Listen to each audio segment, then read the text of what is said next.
Bem-vindos. Hoje vamos mergulhar num texto de 2016, que acho que continua bastante atual, chamado Que Venham as Máquinas. É do Edson Zogby. Olá. Sim, é um texto interessante porque nos dá uma perspectiva, já com quase uma década, sobre o impacto da tecnologia. Exato. E a nossa ideia aqui é mesmo essa. Ir buscar as ideias principais, as observações que ele fez na altura sobre como a tecnologia estava, a mudar as nossas vidas, a sociedade, e como ele viu o futuro a partir daquele ponto, de 2016. Ok, vamos lá tentar desconstruir isto. Força. Então, ele começa por falar de algo que já era óbvio em 2016. A tecnologia estava em todo o lado. Omnipresente? Sim. E ele dá exemplos muito concretos, não é? Não fala só dos bilhões nas redes sociais. Fala de robôs de cozinha, aspiradores autónomos. Sim, os carros que já paravam a música sozinhos para atender chamadas. Exato. Máquinas de venda automática. Apps de transporte. Ele até diz que faziam os táxis parecer dinossauros. É uma imagem forte. E o ponto dele era mesmo. Isto não é ficção científica, pessoal. Isto era a realidade de 2016. Exatamente, já estava a acontecer. E a pergunta que ele deixava no ar era assustadora, quase. Como é que isto vai ser daqui a 5 ou 10 anos? Isto visto de 2016, claro. Sim. E o que é fascinante aqui, nessa observação inicial, é o foco que ele põe na aceleração da mudança. Zogby argumenta que a mudança deixou de ser tipo uma coisa pontual, uma exceção, para se tornar o estado normal, a regra. Certo. E ele faz uma distinção importante. Isto não é um caos temporário, à espera que a poeira assente. Não. Instala-nos numa coisa permanente que ele chama complexidade. Complexidade. Ok. Ou seja, a tarefa não é esperar que passe. É aprender a navegar, a gerir esta complexidade constante. Faz sentido. E ele usa uma analogia para isto que eu acho muito boa. A da corrida. A corrida. Sim. Neste cenário de complexidade, quem é que se safa? São os mais adaptáveis. Os que ele chama leves e preparados. Os atletas. Estes não só acabam a corrida, como ganham medalhas. São as pessoas, as empresas, que se ajustam rápido. Ok, os ágeis. Exatamente. E depois tens os outros, os mais pesados. Os que resistem, que se queixam das regras novas ou que simplesmente, ficam para trás, desistem. Não acompanham o ritmo. Não acompanham. Portanto, a adaptabilidade aqui não é só uma vantagem, é essencial para sobreviver mesmo. E essa necessidade de adaptação leva logo a uma preocupação que ele aborda, não é? A do desemprego.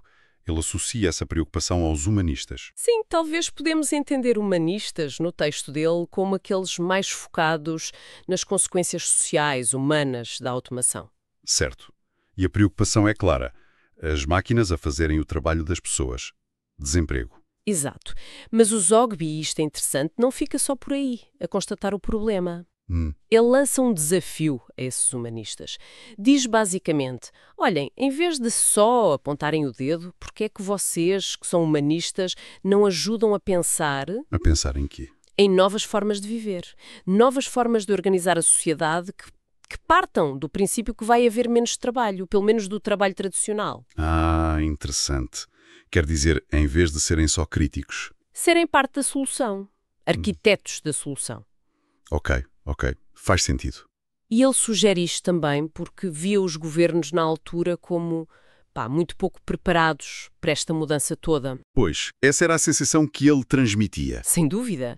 E essa falta de preparação liga-se à outra grande área que ele analisa, a disrupção económica. Sim, que não era só social. Não, era profundamente económica. Estava a abalar modelos de negócio com décadas. O exemplo que ele dá, e que na altura chocou muita gente, foi o do alojamento partilhado, o Airbnb e similares. Ah, sim? Lembro-me dessa previsão. Ele previa que em 5 anos, a contar de 2016, a capacidade dessas plataformas ia ultrapassar a capacidade hoteleira mundial. Toda junta. Uau, é impressionante. Pensar nisso em 2016. É, mas o ponto principal para ele não era só o tamanho da coisa, era a natureza da mudança. Como assim? Era a passagem de modelos lineares, previsíveis, tipo construir hotéis, gerir hotéis, para modelos complexos, distribuídos, tudo em plataformas digitais. Ok. E ele via que isto ia inevitavelmente gerar tensão, conflito. Ele até usa um termo giro para isso, uberfobia. Uberfobia. Sim, não era só contra a Uber, claro. Era essa resistência geral, às vezes quase visceral, contra estes novos modelos que desafiavam as indústrias antigas e as suas regras. O que nos leva, claro, aos governos. Como é que eles lidam com isto? Se a economia, se a sociedade estão a ficar mais fluidas, descentralizadas. Pois, como é que os governos, que estão habituados a gerir coisas grandes, centralizadas, saúde, transportes, etc., se adaptam? A visão dele, como disseste, era bastante pessimista. Sim, ele parecia achar que eles não iam conseguir acompanhar. Exato. Ele perguntava-se se a única resposta ia ser a do costume.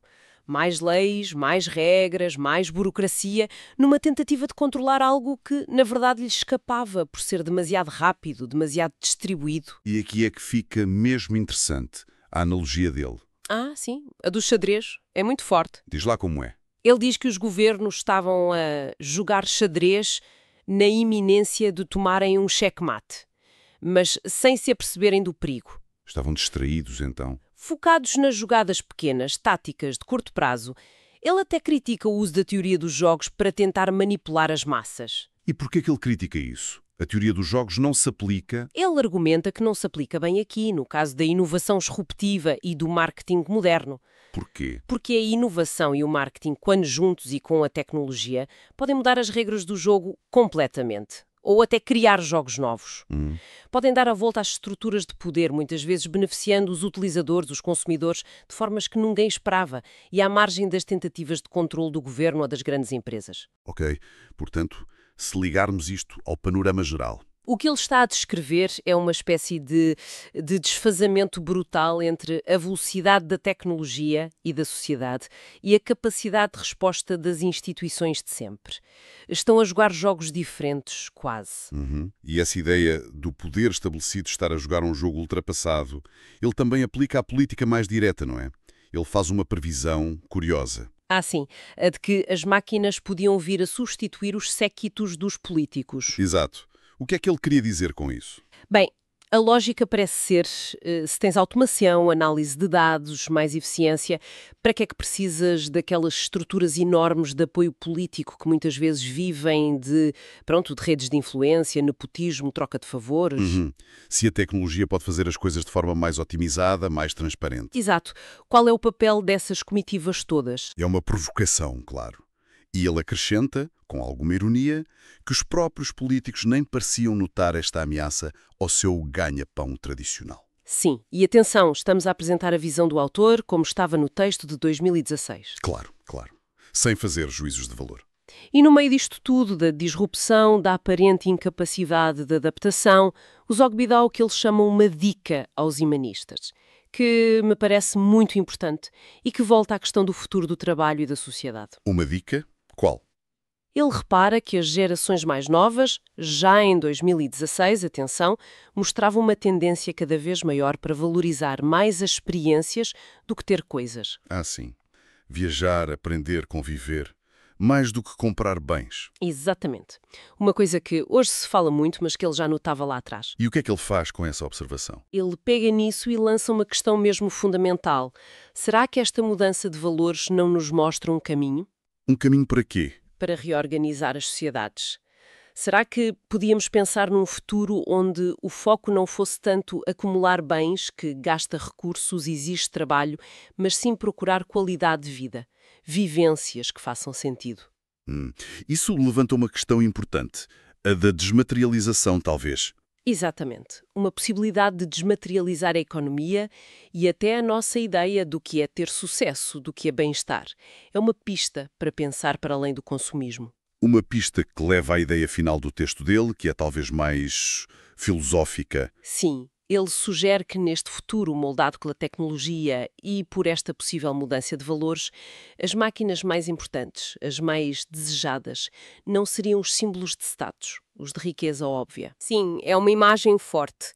O que ele sugere é que a tecnologia mais desejada no futuro talvez não seja a que serve para mostrar que se tem dinheiro. Assim? Mas sim aquela que nos dá acesso a experiências boas, que ajuda a ligar as pessoas, que resolve problemas do dia-a-dia, que contribui para um bem-estar mais completo. Ou seja, a máquina não como luxo, mas como ferramenta. Ferramenta para uma vida mais plena. Mais significativa, talvez. Então, o que é que isto tudo significa? Pelo menos na visão dele em 2016. Parece que ele estava a sugerir uma redefinição do que é valioso. Exatamente. Uma possível passagem de uma cultura do ter para uma cultura do ser ou do experienciar. E a tecnologia no meio disto tudo, a ajudar. Mas talvez de uma forma diferente da que pensávamos inicialmente. Uhum. Bem, vamos recapitular assim muito rapidamente as ideias-chave que tiramos deste texto do Zogby, Que Venham as Máquinas, de 2016. Ok. Começamos pela ideia da omnipresença da tecnologia, que já era um dado adquirido para ele. Sim, a inevitabilidade daquilo. Depois, aquela ideia central de que entramos numa era de complexidade permanente, que exige adaptação constante, a tal corrida dos leves e preparados. Exato. Gerir a complexidade, não esperar pelo fim do paus. Abordámos a preocupação com o desemprego e o desafio dela aos humanistas. Não sejam só críticos, ajudem a criar soluções para um futuro com, se calhar, menos trabalho tradicional.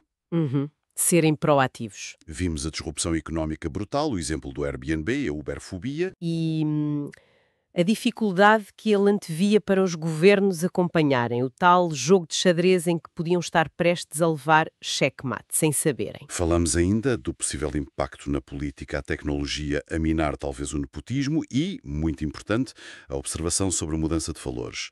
Gerações mais novas a preferirem experiências a bens. Sim, essa mudança de foco. E tudo isto leva à ideia final. As máquinas mais valiosas do futuro talvez não sejam as de ostentação, mas as que servem à qualidade de vida, à experiência. É um bom resumo.